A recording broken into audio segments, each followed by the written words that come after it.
اعوذ باللہ من الشیطان الرجیم بسم اللہ الرحمن الرحیم نحمدہ ونصلی علی رسولہ الکریم۔ انتہائی قابل احترام سامعین و حاضرین، مجھ سے اچھے لوگوں، السلام علیکم ورحمۃ اللہ وبرکاتہ۔ دروشی پڑھ لیں۔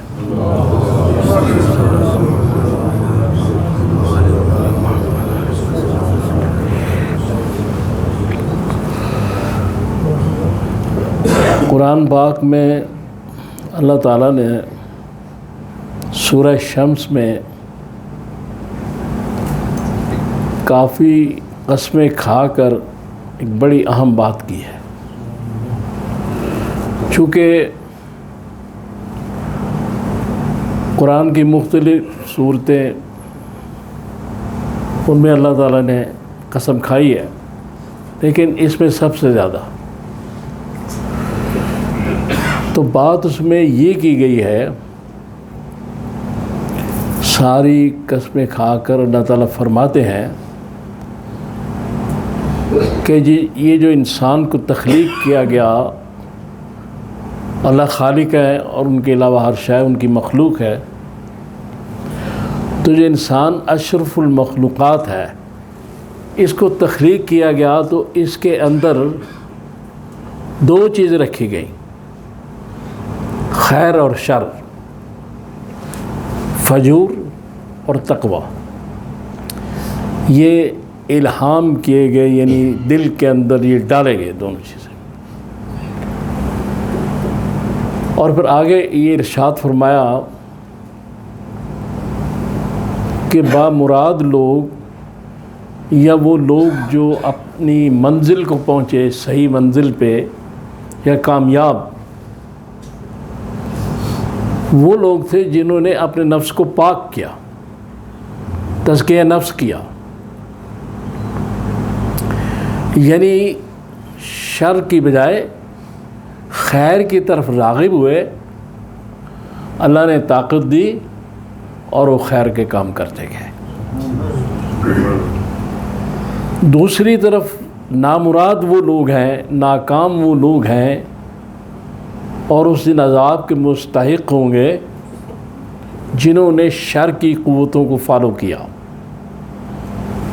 جو شیطان کے قبضے میں دی گئی تھی، جنہوں نے شیطان کی پیروی کی۔ اب یہ بالکل بات صاف اور کلیئر کر دی گئی کہ انسان کے اندر دو چیزیں، نیگیٹیوٹی پازیٹیوٹی رکھ کے اللہ تعالیٰ نے انسان کو اختیار دے دیا کہ اب دس از یور چوائس، کہ آپ نے سلیکٹ کرنا ہے کہ آپ نے کیا کرنا ہے، کیا نہیں کرنا۔ اور جو میں چاہتا ہوں، اللہ تعالیٰ نے کہا مختلف نبیوں کے ذریعے، مختلف رسولوں کے ذریعے، مختلف کتابوں کے ذریعے، کہ نیکی اختیار کرنا، تقوی اختیار کرنا اور اللہ کو ایک ماننا۔ یہ بار بار اس کا ذکر قرآن پاک میں کیا گیا۔ تو اللہ تبارک تعالیٰ کیا چاہتے ہیں یہ واضح کر دیا گیا، اللہ تعالیٰ کی مرضی کیا ہے یہ واضح کر دیا گیا۔ اب اس کے بعد اگر ہم میں سے کوئی شخص گناہ کرتا ہے اور وہ یہ سمجھتا ہے کہ میں تو مجبور محض ہوں، یہ تو لکھا تھا ہو گیا، تو ایسی بات نہیں، اس کو واضح کر دیا گیا اس قرآن کی آیت میں۔ اور پھر سورہ رعد میں آیت نمبر 11 میں یہ بات کی گئی کہ جو قوم اپنی حالت کو نہیں بدلنا چاہتی، اللہ تعالیٰ اس کی حالت کو نہیں بدلتا۔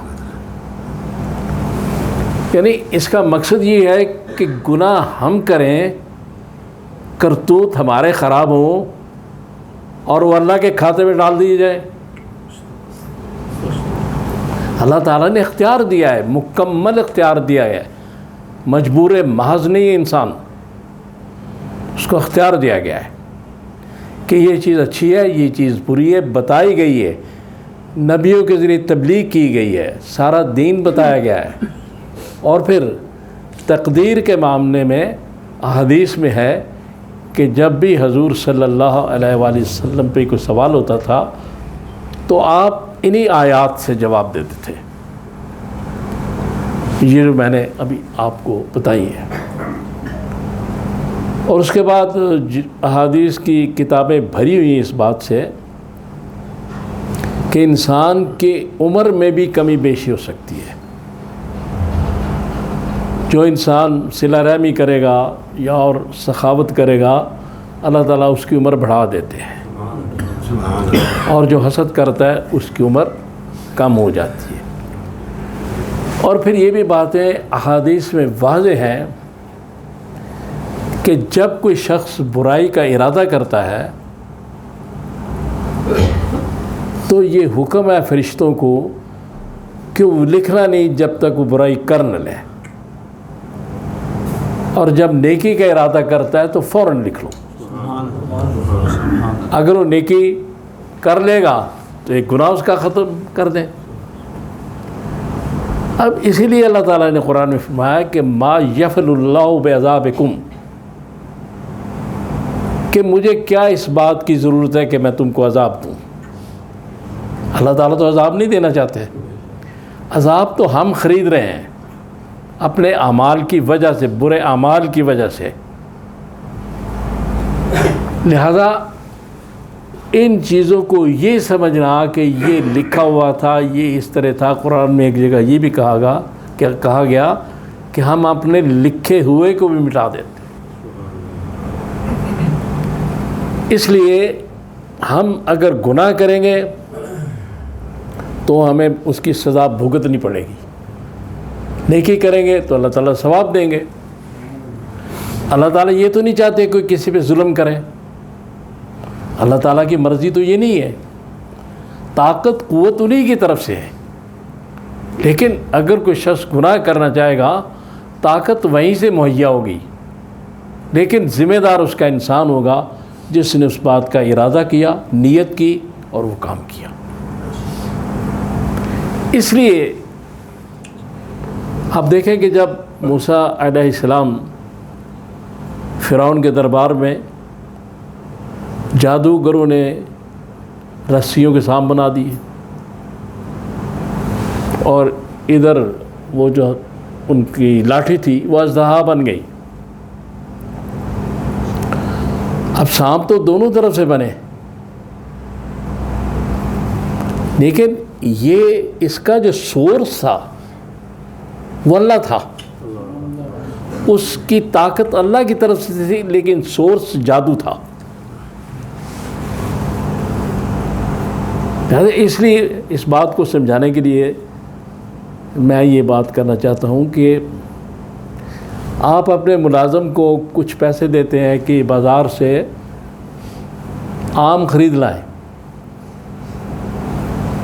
تو اگر آم وہ میٹھے لائے گا تو آپ اس سے خوش ہوں گے، اگر کھٹے لائے گا تو ناراض ہوں گے۔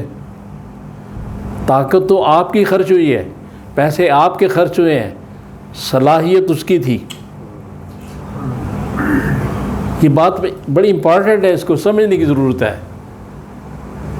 لہذا اس لیے طاقت تو ہر شے کی توفیق اللہ ہی دے رہا ہے، لیکن سورس اس کا کون سا ہے؟ رزق اللہ دیتا ہے،